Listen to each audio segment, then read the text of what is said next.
Hey, what's up out there, ACT world? Different part of the house today in my daughter's room. I just want to share with you guys second thought of the day. What if my goal in the ACT math portion is 25 to 28? So we talked earlier, hey, once again brought to you by Stewart's Creek Football. So go Red Hawks. Anyway, back to ACT. Your goal is 25 to 28. A little bit different way of thinking about things.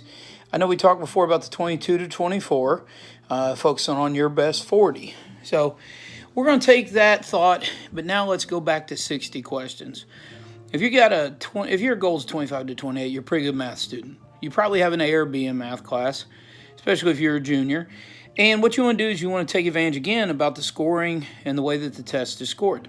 For the most part, most students tend to do a little bit better toward the first half of the test, maybe the first 20, 30, even up to 40 or so.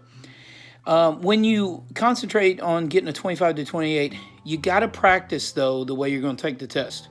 So my suggestion is break it into 3 parts. Really simply put, the first 20, the second 20, and the third 20. You want to be able to make sure you give a best effort on all 60.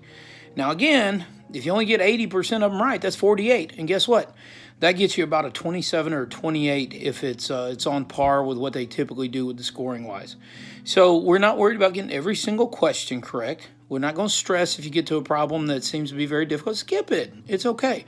We're counting on the fact you'll probably miss a few, and you can miss up to 12, 13, something like that, and still get in that 25 to 28 range. So if you're someone who struggles with test anxiety, take a deep breath and relax. Again, you may have already taken it once or twice, maybe even more, and you've gotten a 22 or 23. Your goal is 25 to 28, so let's beat this test at its own game. So how do we do it? First 20 questions.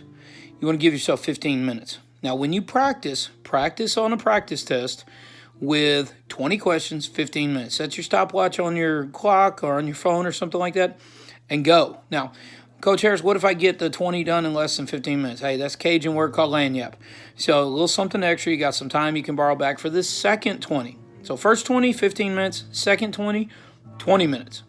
Okay, again, practice it the way you're going to do it on the test.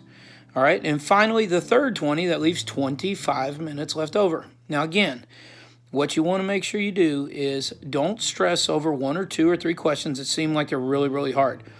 As you practice, try to get a mental sense of what's going on when you hit a question like that. And when you get to 30, 45 seconds, you realize, man, this one, go ahead and skip it. Put a little dot next to it on the answer sheet. Come on back to it with the time that you have remaining. So again, first 20, 15 minutes. Second 20, 20 minutes.